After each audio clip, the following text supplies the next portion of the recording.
Hi, this is James again, and welcome back to Storytime with James. Make sure you like, subscribe, and leave me a comment if you like. And bless my cash app. Bless my cash app so I can get more acrylic paint, masking tape, and paintbrushes. It's for my art, okay? All right. This one is called Nightmare on Faxon Street.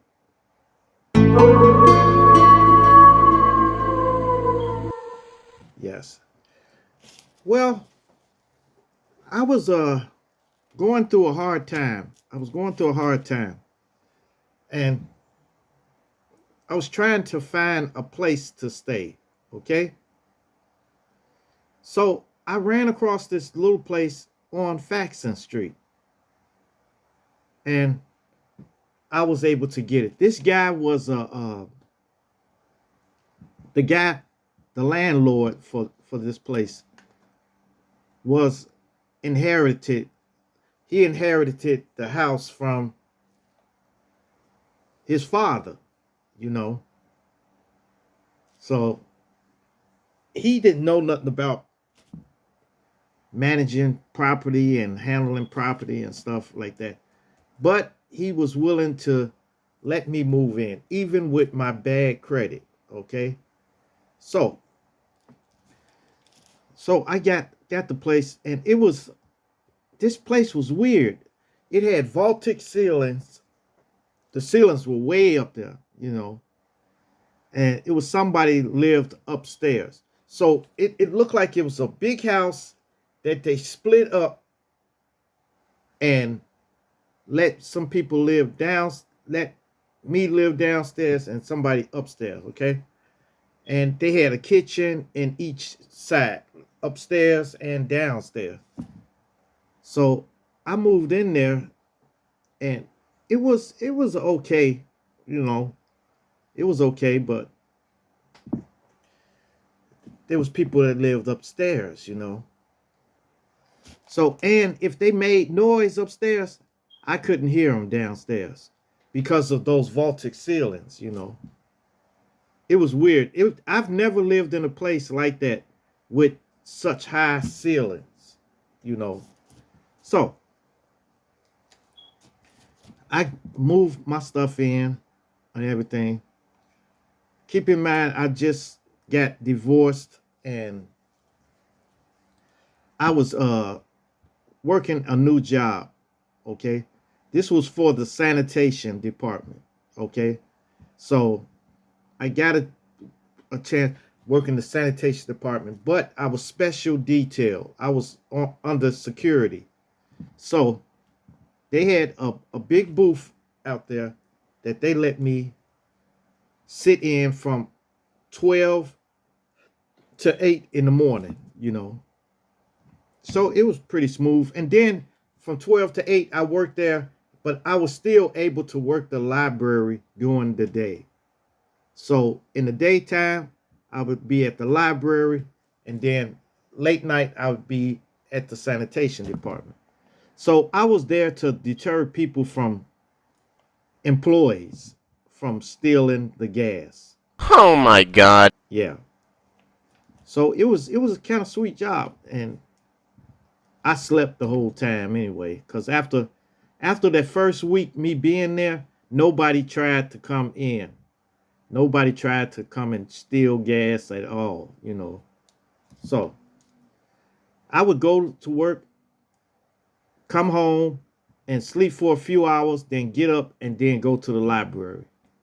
So I rarely was when I was at home, I would sleep. I would be sleep, you know.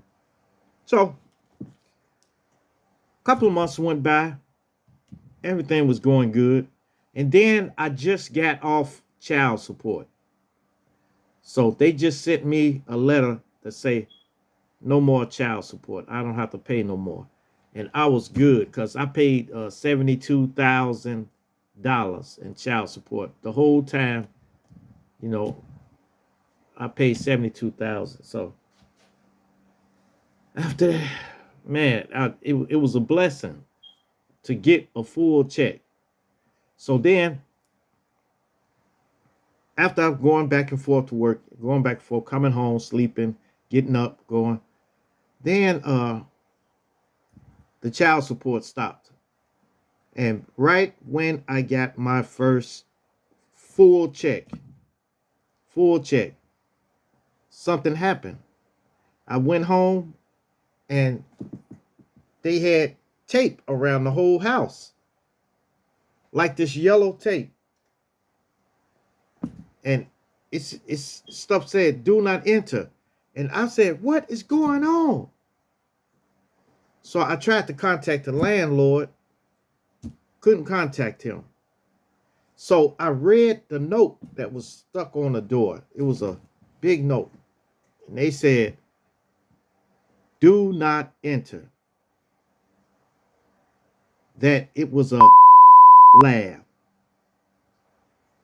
It was a lab, okay, in that building, in the house. They're too flat, you know. So now I knew some people lived upstairs, and that's where they found the stuff at.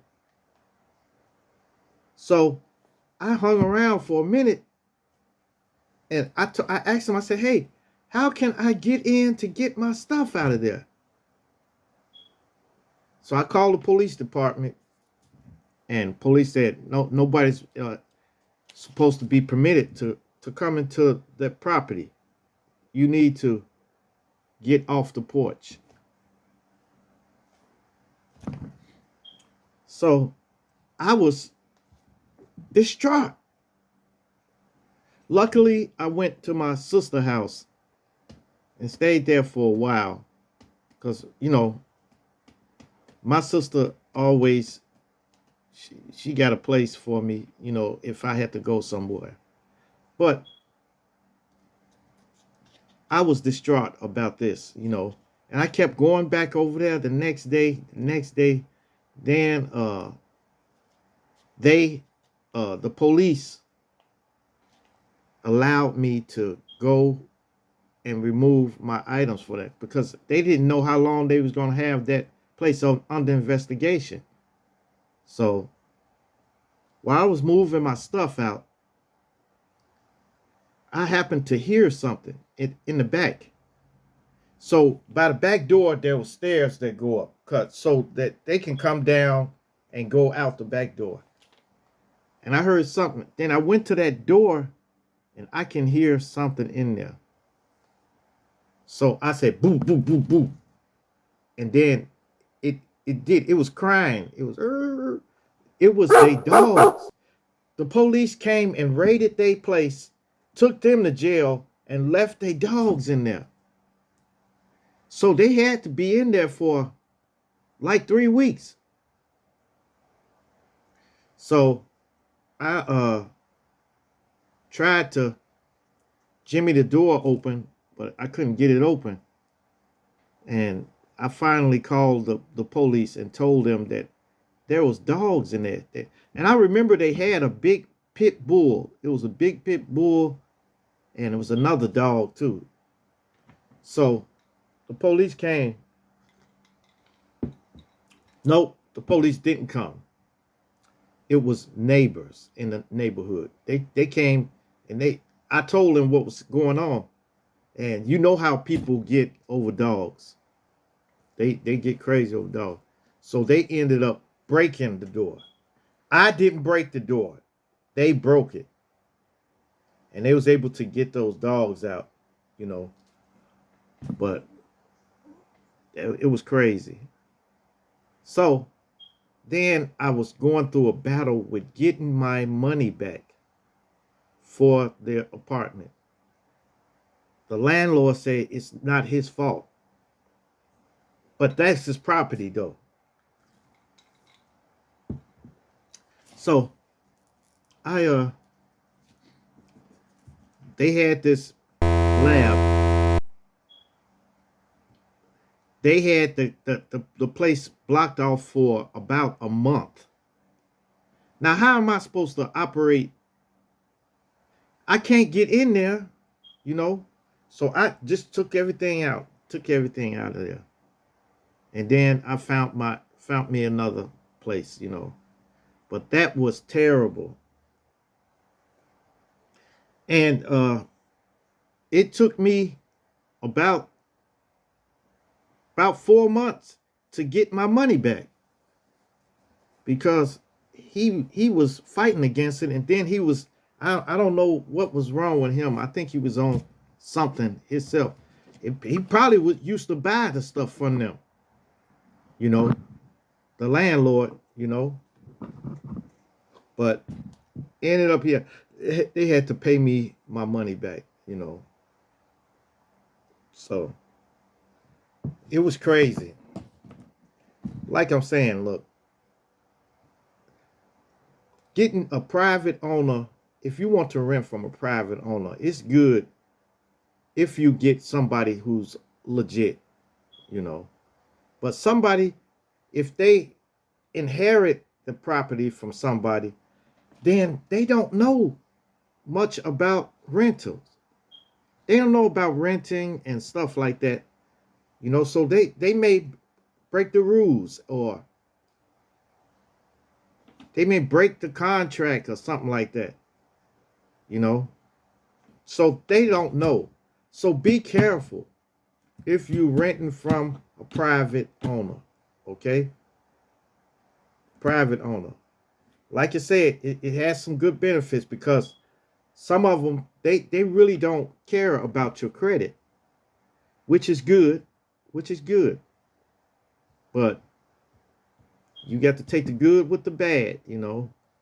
Some people they don't know. They just want money. They want the rent money on time when it's supposed to be there. That's all they want. Yep. All right, you guys. Make sure you like, subscribe, and leave me a comment if you like. And hit that bell notification. Hit that bell notification so that you know every time I drop another video. And share, share, share. Share my videos with everyone so everyone can get this experience. Okay? Oh, yeah, you guys, I'm tired. I'm tired. I just woke up not too long ago, but I'm still tired, you know. So I'll be glad when it's all over. Okay. Peace. Adios. Salamat. Share that.